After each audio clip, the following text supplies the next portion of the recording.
Bagaimana kita bisa mengerti prinsip kerja dari optocoupler, terutama pin-pinnya, pin 1, 2, 3, dan 4 ini, dia selalu berhubungan ke IC PWM. Nah, di sini kebetulan IC PWM-nya SMD diletakkan di bawah.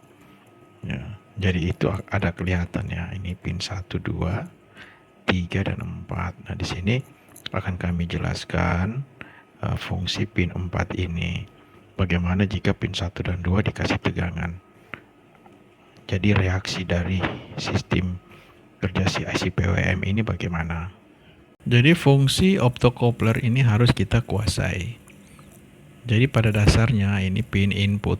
Misalnya inputnya kita kasih tegangan 10 volt. 10 volt. Nah, di pin 4 ini tidak mutlak itu 10 volt. Jadi pin 4 ini dia kalau kita gambar gini ya. Nah, dari feedback ini ya. Kita contoh ya teman-teman ya. Ini kita kasih lampu nih. Lampu. Di feedback ini ada tegangan plus. Misalnya 5 volt. Jadi di sini ada plus ya. Nah, lampu itu harus nyala jika ada tegangan min juga, kan? Ada groundnya. Ada plus min karena lampu DC ya, ini lampu DC. Nah, fungsi optocoupler itu menyambung ini pin 3 dan 4 ini sambung sehingga lampu ini mendapat negatif. Jadi fungsi optocoupler itu sebagai saklar. Ini kalau kita gambar secara teorinya gitu ya.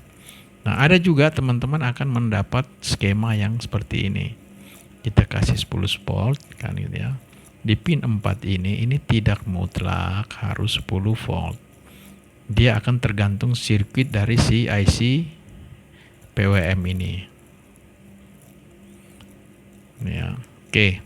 Ini kita sebagai contoh ya. Jadi misalnya 10 volt dikasih tegangan. Jadi dia nyala nih ya.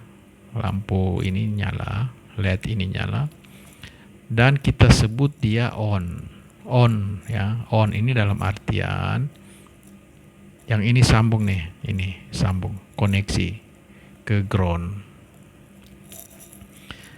Jadi begitu ini dikasih lampu gini, jadi ini adalah positifnya, negatifnya diambil dari optocoupler ini ya. Jadi di sini dapat tegangan negatif sehingga lampunya nyala. Oke. Nah, kalau kita beralih ke modul, ini optocoupler pin 1, 2. Nah, di sini dikasih tegangan misalnya 10 volt. Pin 3 adalah groundnya. Ini pin 3 ya. Dan pin 4 yang ini dia menuju ini ya, IC PWM ini IC PWM. Ini IC PWM. Ini adalah pin 2 yang ini. Nah, di dalam IC ini ada, kita contoh yang tadi ada lampu misalnya dia dapat tegangan plus, gitu kan? Di dalam IC PWM ini ya, ada sirkuit yang ada butuh tegangan plus. Dikasih plus nih. Nah, untuk supaya hidup sirkuitnya di dalam ini butuh negatif kan. Nah, itu dia lewat ini, kemudian disambung ke ground ke kaki 3 ini ya. Jadi sirkuit di dalamnya butuh negatif. Dari mana negatifnya? Nah, ini fungsi optocoupler sebagai saklar itu ya, sebagai saklar. Makanya ada dia on, ini kan.